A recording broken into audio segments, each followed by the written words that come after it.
Hi, everyone. I'm doing the spelling things today. Okay, so thanks for coming. Can you hear me okay? Is this good for the recording team? Yeah. I make sure everything I do is recorded, as you can tell from this book. So we thought that I would read a little first, and then Anna and I will talk, and then we'll ask if you have any questions, but we'll probably cover everything. So you just feel free to sit back and relax, and don't worry about having to make a question.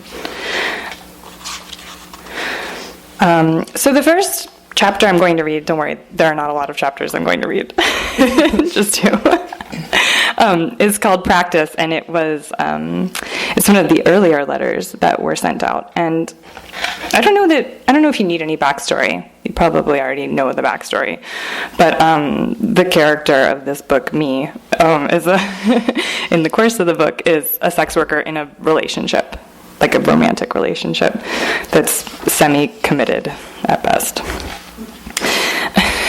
When my boyfriend found out that I'd been having unpaid sex for months without telling him, something strange happened. Not right away, but eventually. At first he blew up in a typical way, confrontation, accusation, etc. But all that burned off relatively quickly because I knew and he knew several things. One, that we'd been together for too long and through too many bad stretches to finally end it over something as pedestrian as non-monogamy. Two, that I cannot be told what to do. And if he tried to stop me, he would fail. And three, which we did not discuss until a week or more after, but he really, really, really likes it when I fuck other men. It's not a cuckolding scenario. He simply gets off on watching me with other men, thinking about me with other men, hearing about me being with other men, being with me while I'm with other men. All of it. I don't remember when I learned this about him, but in some ways it may be our primary point of compatibility. I never understood sexual fidelity, and it's a relief to know deep down that I don't have to abide by it. I'm not being hyperbolic when I say never. One of my more vivid high school memories is of several girlfriends and I going to eat at the Chinese restaurant where the boy who had a crush on me worked. It was summertime. We were barely clothed and all giggly with the news that I'd given my first blowjob to Mike, a boy outside our usual social circle. Mike and I went to school together, but we weren't friends in school. We didn't have any classes together, and our respective groups of friends didn't intersect at many points. But for some reason, he struck up a conversation with me over Instant Messenger. It was like AOL Instant Messenger, because I am a literal dinosaur. It eventually progressed to phone calls, which eventually progressed to him coming to my home during the day while my younger brother, oblivious, I hope, played video games in the living room. Mike was not at all attractive to me in terms of his appearance, but he made me laugh, sang me made-up songs, and was more popular than I was. Plus, I was on a mission to teach myself how to be good at sex. That had to start with engaging in the main components: handjob, blowjob, intercourse. In my yeah, everybody knows. In my bedroom, I maneuvered my braces around his penis for what was probably only 30 seconds. I know you're going to get really hot while I'm reading this, so don't be embarrassed. Everybody feels the same way. As far as I can remember, he was hard from the start. I didn't take off my clothes, and he only pulled down his pants. And perhaps because he started out hard, I expected an immediate result from my efforts, so I stopped and asked him if it was all right, okay, or good. I think if you let me rub against you, he said, and we laid down and dry humped for what may have been even less than 30 seconds before he hurriedly stuffed himself back in my mouth. After he came, he went on his way, and the phone calls continued, though we never had a sexual encounter again. I knew that Caleb, the restaurant waiter, liked me. I don't remember if he told me directly or if it were relayed through mutual friends. And because I was otherwise boyfriendless, and we were already around each other all the time, I think part of me assumed we'd end up going out. But nothing official was in place at the moment, and I hadn't considered that I shouldn't give another guy a blowjob out of respect for Caleb's random crush, nor that it would be bad form to tell him about it. I learned pretty quickly, though, that he did not find this recent development nearly as amusing or charming as I presumed he would. It was my first experience with a man reproaching me because of my sexual behavior with another, and it didn't feel good. More accurately, it felt searingly awful and totally confusing. I was willing to believe I'd done something wrong because I knew Caleb was a good person, but I hadn't intended to hurt him, and I didn't feel guilty. In my mind, men wanted to have sex, so it was good to know a certain girl would be sexual. And it was a good thing if the girl you were with was sexually appealing to other guys. The more people wanted her, the hotter she was. That was just math. And the more sex a girl had, the better a girl would be at sex.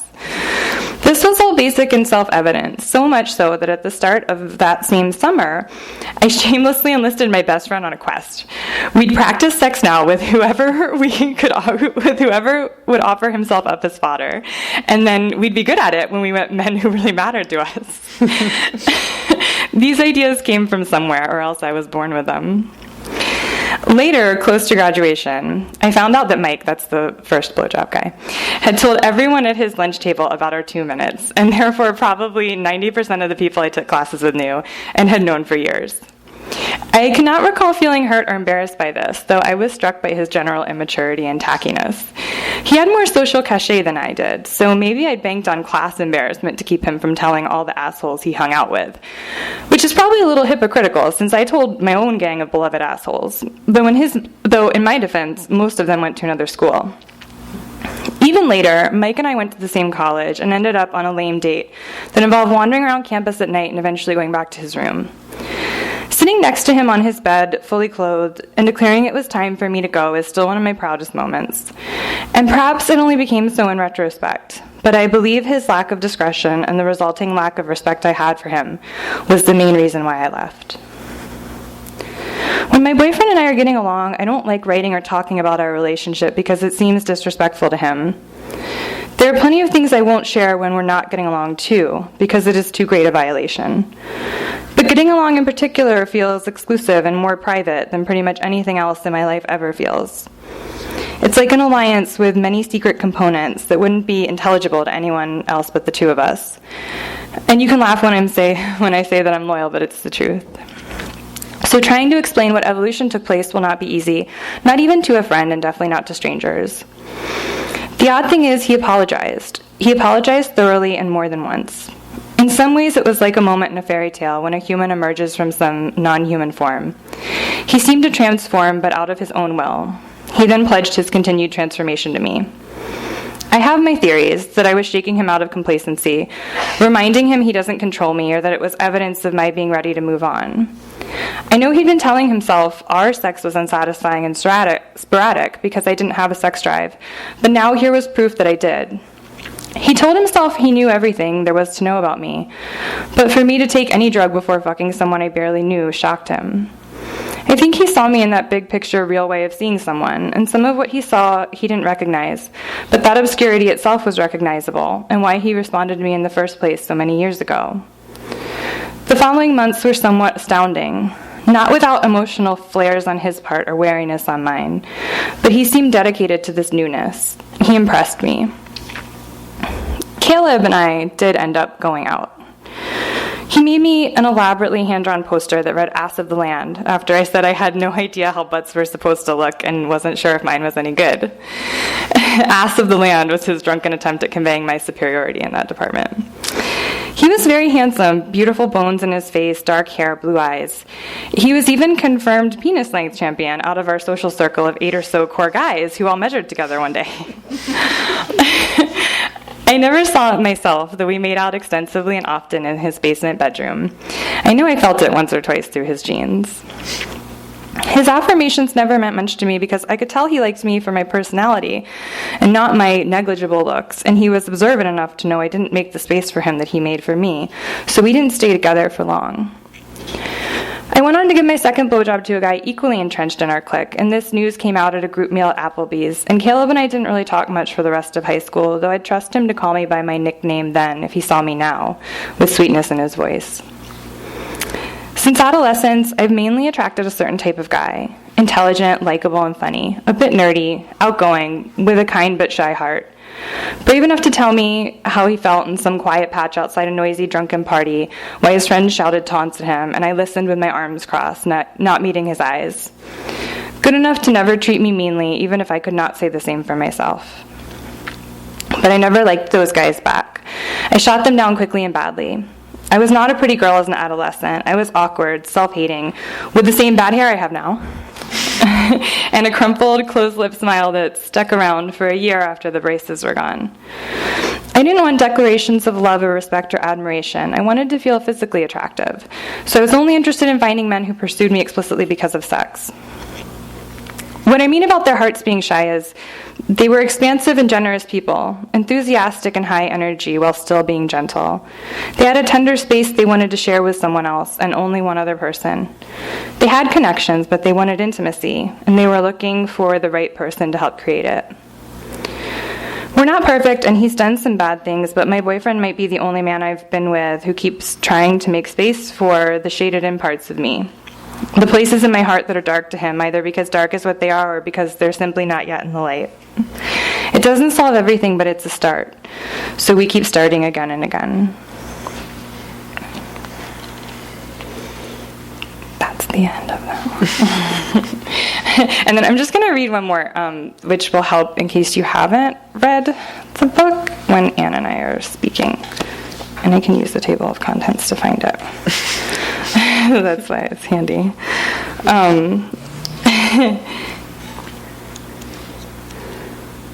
So yeah, okay. It's called "Go Into It," and this is only like 3 months, I think, after the one I just read, July to September. Okay.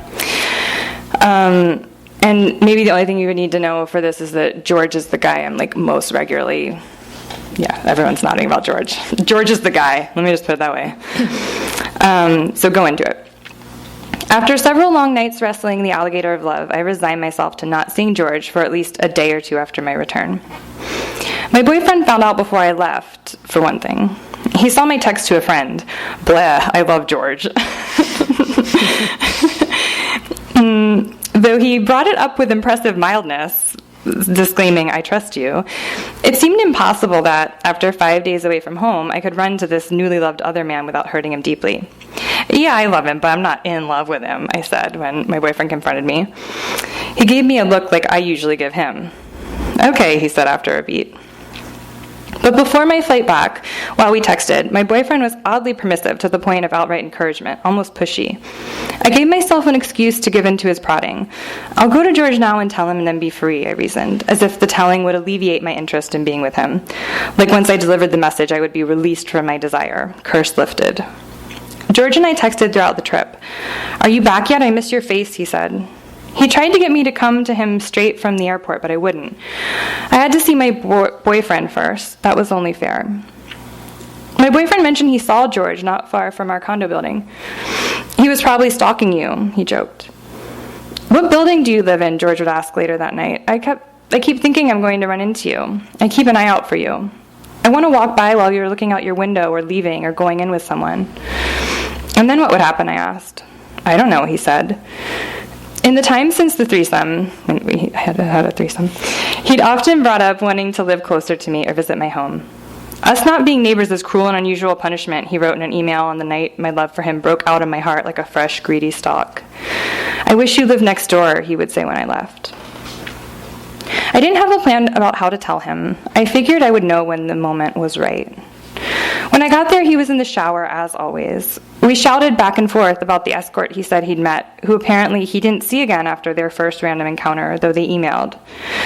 They had run in together at a restaurant, they just struck up a conversation at a restaurant. I think she thought I was trying to pimp her, he said, as he stepped out of the bathroom naked, scrubbing his neck with a towel. You know, because I knew a lot of the business, because he had been a former pimp. And I guess pretty early on what she did, I think that freaked her out. That makes sense, I said. He'd sent me her website the day after he told me the story about meeting her. She was nothing like I'd imagined in my head, not someone I would have crossed paths with or will. So you didn't have sex? Nuh-uh. Was she trying to get you to hire her? Yeah, maybe. He hustled me into bed. Normally, there's no hurry on his part, but this time it seemed more urgent. I missed you, he said. How long has it been? 4 or 5 days? I didn't tell him. I couldn't bring myself to. Early on, while we were lying together, he started telling me about a girl he was screwing who visited him that afternoon to complain she worried he was, quote, only using her for sex. That girl has a boyfriend. She and George had sex only once before. News that surprised me because he'd talked about her several times. And apparently she came over that afternoon only to talk and cuddle, which turned George into a whiny teenager, rolling his eyes impatient. Or at least he was now with me while remembering it. I started thinking, what if Charlotte came over here and started sucking my dick, he said. What do you mean? Like, I just walked in and started going down on you while she was trying to talk to you? Yeah, he laughed. So that was why he'd tried to get me to come straight over from the airport, to show this other woman how she was supposed to act. I laughed then, too, out of disbelief at my own stupidity, with ruefulness. Yes, that was what I was to him. Exemplary, convenient cocksucker. Why would I think otherwise? I didn't really realize how these two chapters were going to speak to each other, but... She says she wants someone to be vulnerable with, he went on. Of course she wants that with you, because... I cut myself off and shook my head. Because that's his whole shtick, to make you feel cared for, special, interesting. What is it, he asked, and would keep asking as we fucked, and I smiled the private smile of the corrected fool. I'm just incredulous, I said eventually. Incredulous, he repeated. I'm going to have to look that word up. It means you can't believe it. You can't even believe what's happening. I really did miss you, he said, while he was inside me, over me. To this, I arced my arm out and around from under our bodies to settle my raised middle finger directly in front of his face. It looks like that. What are you thinking, he said, pulling away to lower his face between my legs. What? Tell me. No, fuck you. If you were really my friend, you'd tell me, he said. I am your friend, I said, abruptly earnest and a little indignant, hurt. I know you are. The friend line hooked me. The next time he asked why I was laughing, I said, because you're manipulative. You think I'm manipulative, and I don't even know. He feigned some outrage over this, but was too amused to do it well. He laughed. He tried to be curious instead. That's one option, I said. Or that I do know. That's the second option. These were both possibilities I'd considered extensively since we met. I thought they didn't matter. I told myself they didn't, but now I realized they were all that mattered. The sex was forgettable. I looked up at my bouncing foot and the ceiling behind it while George rocked away, and I thought about how many fake flashpoints I'd tried to set up for myself in this regard, even though I should know better. The first time I faked an orgasm with him, I thought, I'll never have sex with him again. That's the end. Whenever our sex lasted longer than I wanted, or I found myself wondering when it might be over, I thought, it's boring me now, I won't come back. But I would. Those weren't the significant pieces of him that stayed with me. I kept looking for an end, but I didn't find it. After he came, he snuggled me closer to his chest.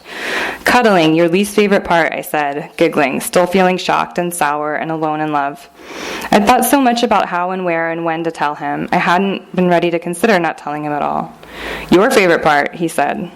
Oh yeah, the only part I liked. We both laughed, because the truth is I normally bolt as soon as the sex is over. I disentangled myself from him then as I looked at the clock. My boyfriend jokes about how about 60 seconds afterwards I reach for my bra, I said as I dressed. It's because of work. So you really do have a boyfriend, George said. And I finally had my answer about how sincere George had been all those times he said he didn't believe I was partnered. I thought about how I'd never spent the night with him except for when I brought Emma, how I'd never seen him and not had sex with him. I thought about how I rushed to leave once it's over. Of course, he only saw me as a pinch dick sucker. How badly I'd misunderstood my own life. He was reluctant to let me leave. He wanted to show me something on his computer, then wrapped his arms around me and drew me to him as I stood while he sat. We should take a vacation together to Barcelona or something, he said. But then, yeah, this is what men are like. I don't know if you've met men, but like... But then you'd get annoyed when I didn't brush my teeth enough and you'd go see other prostitutes.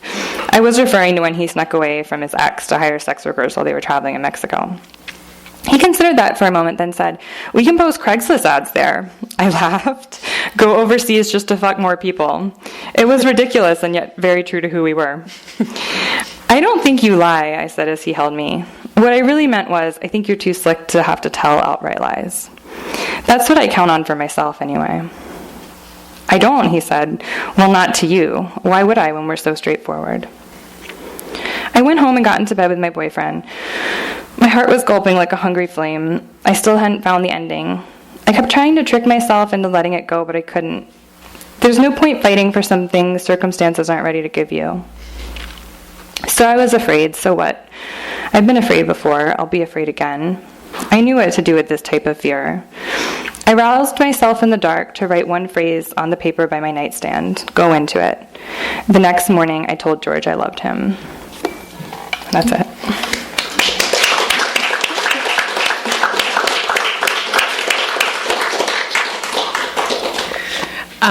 So I and most people here know that you wrote this sort of in real time. Was it in real time, all the chapters?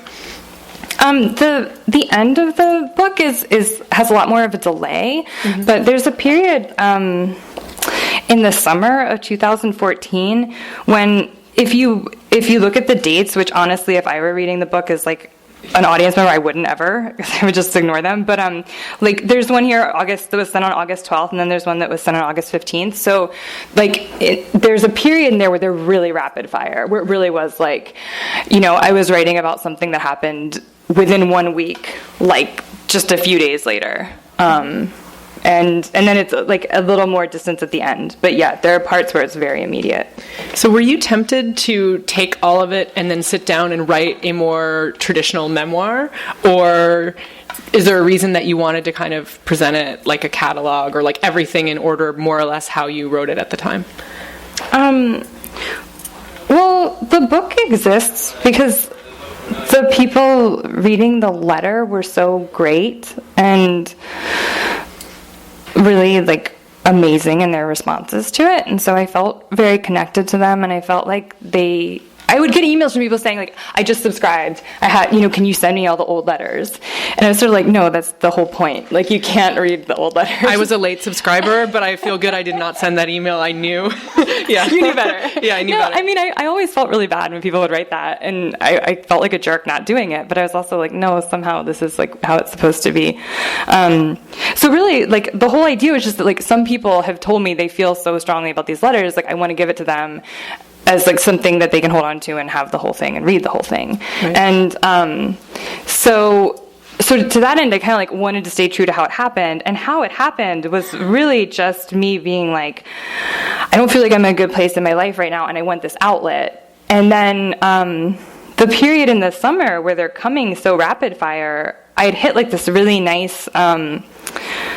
I don't even remember how many people were reading at that point, but it was like just the right amount of people where every morning when the mornings I would send them, I'd usually send them like really late Sunday night, like 3 a.m. like Eastern's time. And then like Monday morning on Twitter, it would be all these amazing people being like, oh my God, like I can't believe that happened. And it was really gratifying, and it like created more urgency for me to think like, I have to tell them about what else happened. Like they don't even know. Like they think that's crazy. They don't even know like what just happened. So and sometimes I would tweet stuff that where I'd be like, oh, you don't even know. Like just keep waiting. Like it'll get better. You're like tune in next week. Tune in tomorrow. I know.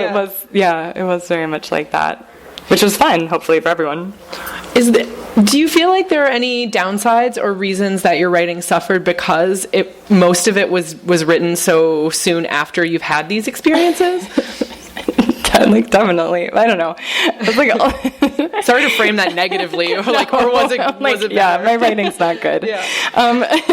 Yeah. False. I don't know. I guess I feel like a lot of the flaws of my writing are probably there all the time because the way I write is probably like I'm like kind of a procrastinator, or I go all in one burst too, where it's like I'm really gonna just get this out, which is how I wrote most of the letters. I would like tell myself that I had to send one for Monday, so Sunday night I would just set aside, or I wouldn't even set aside. I wouldn't set aside. At like 10 p.m. I'd start writing, and then I would just stay up as late as I needed to write what I needed to write. But I mean, the nice thing about it was that I felt like I could at least be semi-true to like the dialogue. There's a lot of dialogue in the book because it's not like somebody would talk to me and I would write it down right then or even as soon as I got home, but that a lot of this was so fresh in my mind that I feel like I can be true to some of the details and some of the dialogue in a way that I wouldn't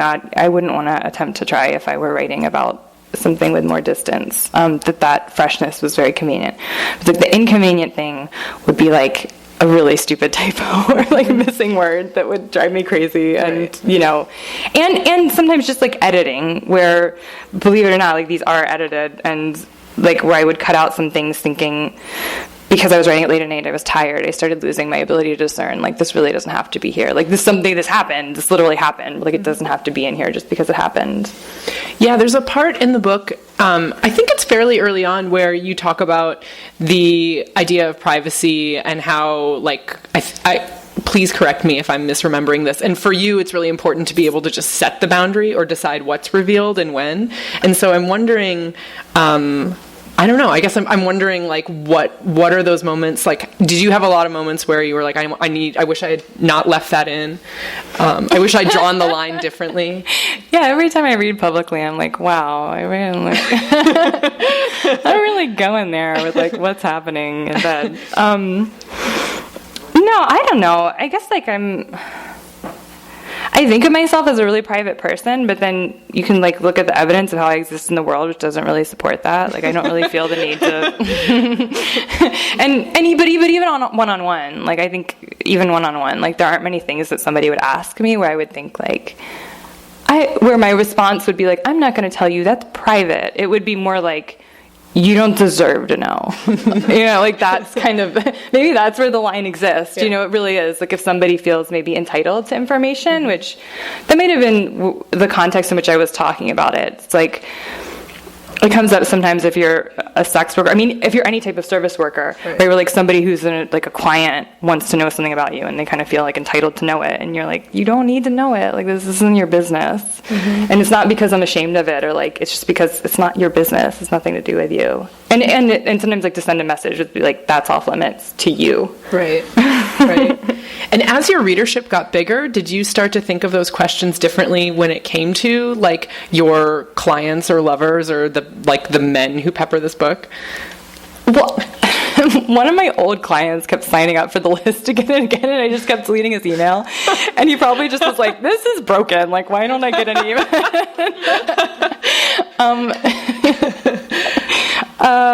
But mostly, I guess I felt like when I was like maybe hitting like critical mass with readership, which is still modest.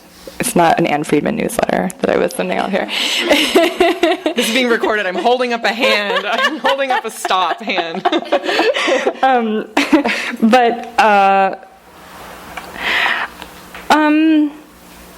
don't know. I've had former clients order the book, like order Prostitute Laundry or MB, which has a lot more sex work in it, and like a lot of the people ordering it. I mean, Prostitute Laundry, like in spite of the title, doesn't actually talk about my clients that much, or even really sex work that much. And a lot of the men who made the connection between like Charlotte and my escort persona and realized I'm sure that everyone ordering the book knew. Like, I don't think that was, like clueless. But I kind of felt like, well, you obviously want, like, your curiosity is going to be satisfied. Like, either you want to be written about and you want to see how that's going to happen, or you are hoping you're not written about and like maybe you aren't. But the other thing is that I guess the way I always felt with the issue of clients reading the work, particularly when I had the blog, which became NB, was that if they'd found it, sometimes I worried, like, what if a client finds this and recognizes this unflattering, like, description of our time together? And then I realized, like, any guy who finds this is never going to say, oh man, like, I'm that gross guy she hated me with. He's going to be like, I'm the guy with the really good body who she was like, I wish we could date in real life. Like, it doesn't matter how, like, clearly, like, yeah. But I think, hopefully, to my credit, even if somebody in the book would recognize themselves, I really tried to wash out, like, identifying details that would mean people who know them would, like, read the book and recognize them. Right. Which to me is kind of like the minimum required, I guess, to do this type of writing. Right. Yeah. I really love how you write about men. I don't know what that says about about me. That I have good taste. That you love the truth. That I love the truth. Yeah. But one thing I really I noticed is that you had to make a lot of choices about like how and when to name the men in the book. Like some of them are kind of just like that guy, and some of them have like obviously like real names or names that like might be their real names, and others are are literally called like salad guy or whatever, which I think is actually how like a lot of real women talk to each other about like if they sleep with men, the men that they sleep with. Oh my God, it's like someone has to graduate. Amazing. That was like 12 women just like all of a sudden being like, it's like you have to graduate to having a real name in text or whatever. It's like, oh, we're calling him by anyway. And so I'm curious about like if I know that again you kind of like you wrote in real time, but I don't know when you were thinking about how to name people or how to call them in the writing, was that based on exactly what you called them in real life, or was there a gap, or with your friends? I guess I don't know. When I was sorry to keep talking about MB because that's like not the headliner, but when I was writing the blog,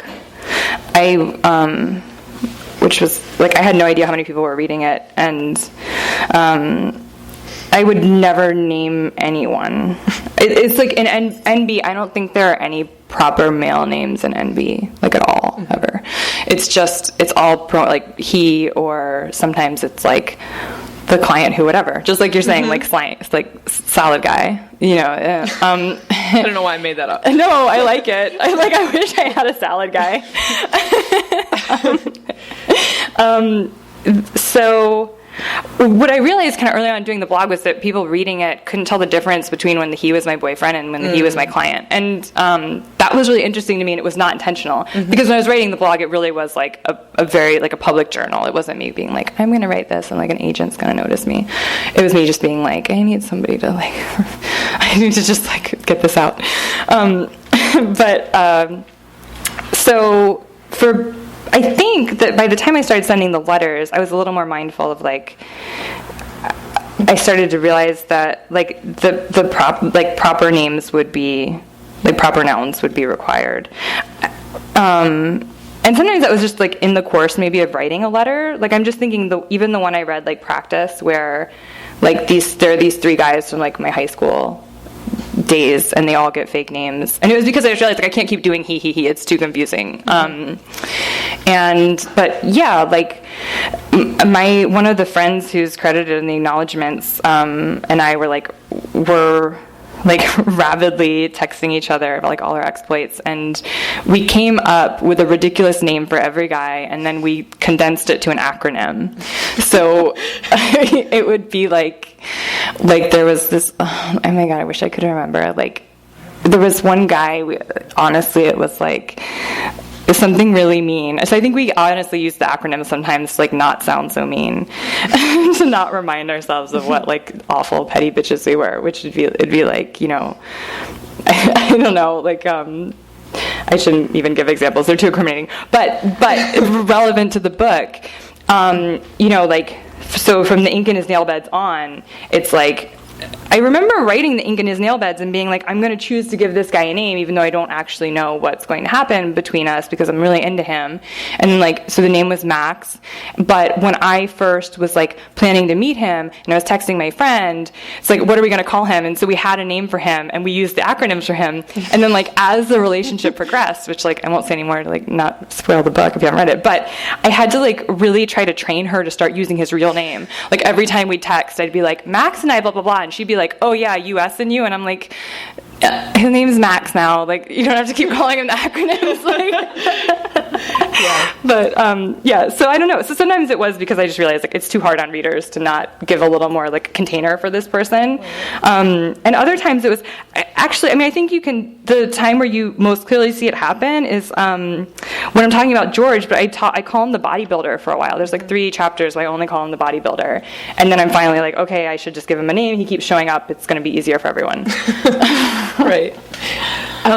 I'm curious about, so I think that you are great, you're a great sex writer, which is like different than like being a great writer. It's like a separate, it's like a sub-skill, you know? Yeah, and it is, it's like different, no, like not a lesser than, just like a, you know, a different. And I mean, it's notable how many writers are bad at it. You know, every year there's like, who gives away the prize for worst sex writing? There's like a publication that bad sex. Yeah. Right? Yeah. But I think good sex writing, it's kind of like what they say about like the legal test for pornography. It's like, oh, I know it's good when I read it, but like I don't know critically how to decide. I don't know how to describe like what. So I'm curious about like whether you think about rules for writing about sex or what you think makes for good, like in the most explicit sense, like good sex writing. Well, I think that when I started writing about my own sex really explicitly, it was definitely like in the blog. It was in Nightmare Brunette. And I was influenced pretty heavily, like uncomfortably transparently for me, like when I read it, by some of the other sex worker blogs that were around at the time, which was this like weird phenomenon for a while when there were all these women writing about being like indoor sex workers, and it's not so much a thing anymore because they're all on Tumblr and Twitter, and they're all like, I don't know, they have communities. It's way different than it used to be. Very much like pre-recession, this really cagey, like dramatic depiction of, you know, like working in New York and like making so much money and having these like really intense sexual encounters with like hedge fund managers or whatever. I know that does not sound sexy. I know it wasn't sexy, which is why it's so uncomfortable to read myself like kind of trying to emulate them. Which was also like a class thing. It wasn't even like a.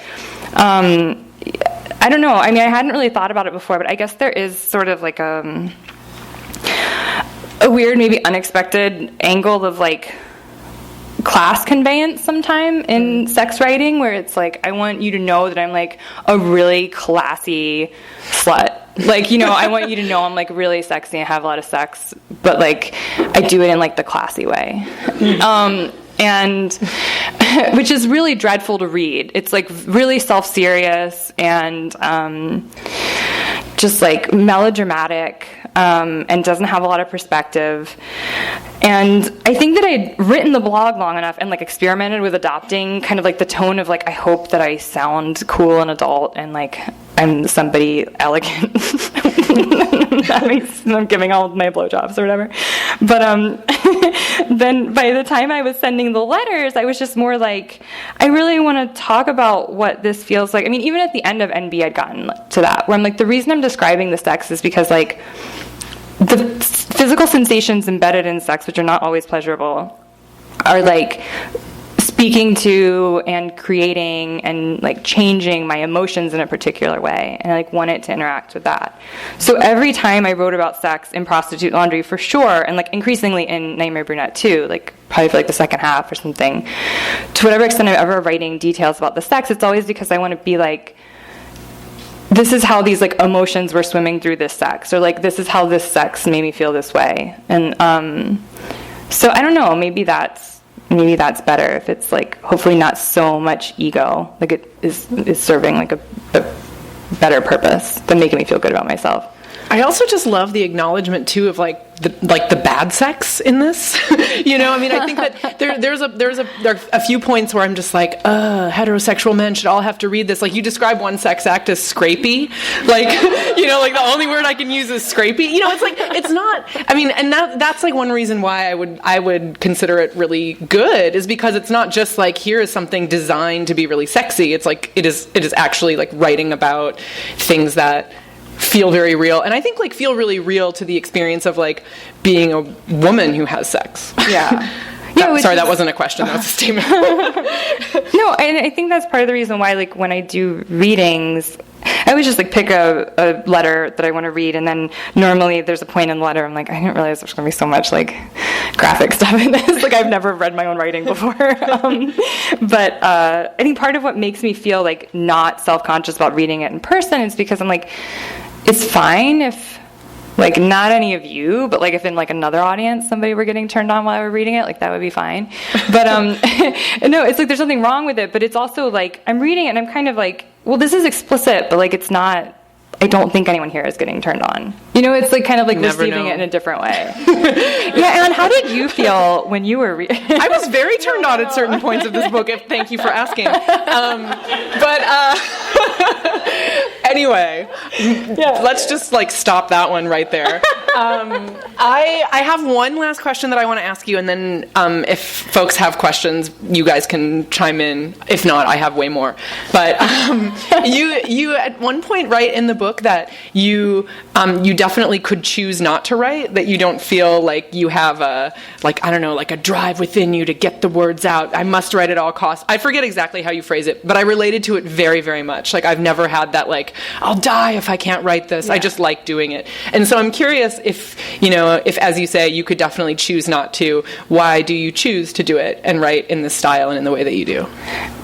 Yeah, I think that I know that I felt just a minute ago, like 2 minutes ago or something, I said something about writing the blog and how I was like, I just have to get this out. There is that moment of, for me anyway, like, because writing is how I sort of understand myself, where I think like I need to write about this, and then I'll have like, I feel like I have like processed the experience. But to me, it's like, because Envy and Prostitute Laundry, I mean, I have written some personal stuff, but I feel like most of my writing now it's not as personal. It's like I'm doing a lot more, just like more classical nonfiction. It's like sort of lightly reported, whatever. And I remember being at the point where I'm sending out the letters, and I just kind of felt like it seems maybe like a way to deflect responsibility, to be like, but this is my story. Like, I just have to tell my story. 'Cause it's like, it's fine. It is your story. But I was also like, I am making a choice. Like, I know that there are people in my story, and like, I'm talking about intimate things regarding them, and like, just people who like cannot help but be involved, even like my parents, where you might say like, well, a client is kind of like willingly putting himself in this position where maybe someday somebody would expose him, or like, but other people who are like true innocents, who've like done nothing to have to be like kind of pulled into this. So yeah, I don't know. I think I just really, I can't think of any writers I take seriously who would say like, I just have to write. It seems like a real amateur. You know what I mean? And I don't, maybe that sounds cruel. Like, I feel powerfully about writing. It's important to me. I guess, like, maybe sometimes I do have to write, but maybe it's the act of sharing it that is the real choice. It's like, of course, I could have written this in a notebook. Like, why did I put it online? Why did I make it available online? Like, that was the real choice. Like, it's one thing to just write at night when I'm upset about something, but to make other people look at it, right. It's like a different level of agency. Yeah. Does anyone have a question? I have way more if you don't. Yeah.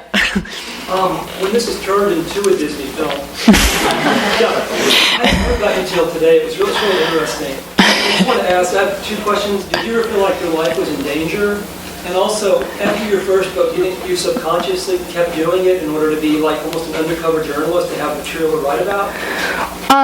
Well, both of these books basically came out at the same time. They just were like different collections of like writings that already existed. So by the point at which I was going to put them into a book, like they each already existed. So none of it was written as like, I'm going to turn this into a book. But no, I don't think of myself as a journalist. I don't have the chops yet. Maybe someday, sort of. I don't know. Journalist, I always think of like, this is going to seem really irreverent given like the tone of the rest of the talk, but like that guy who I think he lived here, who was like, his car blew up mysteriously, and he was, do you know? Yeah. We cannot get into that. Okay, right no, now. we can't. But like, to me, that's like a journalist, like somebody who the government is going to try to take out. So I would never call myself a journalist, even. Me like, neither in that case. I have very high standards for my journalism. Seriously. If you don't have like a hit out on you, you're probably not doing the real work. If you're not threatening the government with your truth. Yeah, and down that same vein, like I've not felt like my life was endangered by my writing, so which is nice. That's a luxury, I guess. Great. Yeah. Questions? You want me to look at my other questions that I didn't ask written in the back of this book? What else? Yeah, I'm curious about, because of, like, at a certain point, obviously, like, and this is sort of also maybe as your audience grew, you knew you were writing more, like, for others, you know, not just in a journal or, like, that a couple hundred people saw. And, like, how much did thinking about writing it about something that was happening later that day or, like, that, whatever, like, did that mediate your actual experience of living it? I'm sure it did. Like, I never felt self-consciously like I'm a character now. Like, I'm doing this as my character. It all felt very authentic. But I know that, you know, just like putting this much attention on my life, it felt like it changed it a lot. It felt like it accelerated things. And maybe in some ways it inflated my emotions. Like, I tend to think of writing, or so the way I write or the type of writing I do, that like, that it actually kind of like placates me. It's kind of like the t-shirt around the horse's face, like when there's a fire, like just like how I use my writing for myself. But maybe I'm wrong. Like, maybe writing about it made me way more worked up and like emotionally sensitive, which is not, I don't even think that's a bad thing. Like, so if that were true, that's okay. But it definitely did. Yeah, it changes your life a lot, I think, if you write about it, even without sharing it with other people. You know, they always do like those kind of corny seeming experiments where it's like, notice like the positive interactions you have in a day and like write them down at the end of the day, and how like people always feel happier in like 6 months or whatever. So I know that that had the same effect of like shaping my life that way. Yeah. In the back. I'm curious whether, just thinking about like you creating yourself as a character when you were a sex worker, like whether that you feel like that experience helped you prepare you for the experience of sort of being a character in your writing? Yeah, I always feel like guilty when other sex workers are, like, when I read in Baltimore a while ago, somebody came up to me afterwards and was like talking about feeling like she's acting at work, and I kind of never felt like I was acting at work more than the normal amount of acting we all kind of do, but like women in particular like do to just like, you know, like get through their day with like the minimal amount of hassle, hopefully, or just because they feel like other people are obligated to them keeping things pleasant. But you know what? It's like more like editing. It's like when I was a sex worker, it really felt like I didn't feel like I had a different persona. I felt like I was heavily editing my own personality. And then it's kind of like the same way probably in the books and like in my personal writing. I'm just like really editing like what I share, and yeah, I mean, you won't think that I'm editing anything out when you read it, but I'm sure there is still that act of like there still is some investment in like how are people going to see me, and like and also just like wanting to explain myself. Like I really want to make it clear why I think I did this. Yeah. But yeah, they're related. I mean, I was just telling Anne before we got here that I feel like my writing career is like exactly mirrors kind of like my sex work career, that they feel very similar to each other in a way that actually I like a lot, and like makes me feel like my like existence is cohesive. Yeah. Okay. One more? Is there another question? If there is one. I have many others, so speak quickly. Okay. Yeah, 45 seconds. The second timer. It's so long. In the front. I don't know if you actually do want to talk about this since you kind of ceased or pared down the PL letters, but will you talk a little bit about your post-PL life, and you've been doing a lot more? Oh, like writing or just like everything? Like give you the like where are they now? The like the at the end of the movie when it's like and it's like I went on to do this. That's a really good last question. It is a good last question. Well, I have like some different projects in the works which I'm really excited about. Like the it's in the letters. It's definitely in the letters. Like at the end of the letters, I moved to New York, and moving to New York really helped me like start a new kind of like, I don't know, I'm trying to think of like a non-corny way to say it. It really helped me like put my attention on writing, and connect with and stay connected to people who I can work with. So I have a lot of projects with like other writers now, which are really exciting, and that's something I used to dream about like as a kid growing up in bumfuck, like where I was just like, I'm gonna meet some really creative people and like we'll all get famous together. I thought it was gonna be music, and it still might. But like it's really fun to collaborate with people. Like wasn't even sure that would be an option because I'd never really tried it. But I have so many friends now who are great writers and thinkers, and like working with them is amazing. And yeah, I don't know. I love being in New York. Like I love doing this. I really like doing the readings and like meeting people who liked the book or are even curious about it. And it'll start on Monday. So I have a column now with Fusion, but the first one will go up on Monday. And it won't be a lot of personal writing, although like everything ends up kind of being like in first person that I write. It's not all me anymore. I know you guys already know. That's like what the market wants. That's like what the beast demands now anyway. So right, it's very now. It's very now. I've really got my finger on the pulse. But that's going to be actually more kind of like science writing. Like I've been doing more science writing, which is fun and I love. It just takes an obscene amount of time because like my background, I'm really worried about getting something wrong. So I research a lot and like really agonize over things, but it's worth it because it's a really fun, exciting type of writing. So things are great. I feel really good about it. And I am retired from sex work, and I feel good about that. And I don't have regrets about having done it, but I'm really glad that it's done with at the same time. So yeah, things are good. Awesome. Thank you. Thank you. Yeah. Thank you all for coming. You've been listening to the Skylight Books Author Reading Series. Don't forget that you can listen to this and all of our other great podcasts at skylightbooks.com. Thanks again for stopping by, and we hope to see you soon.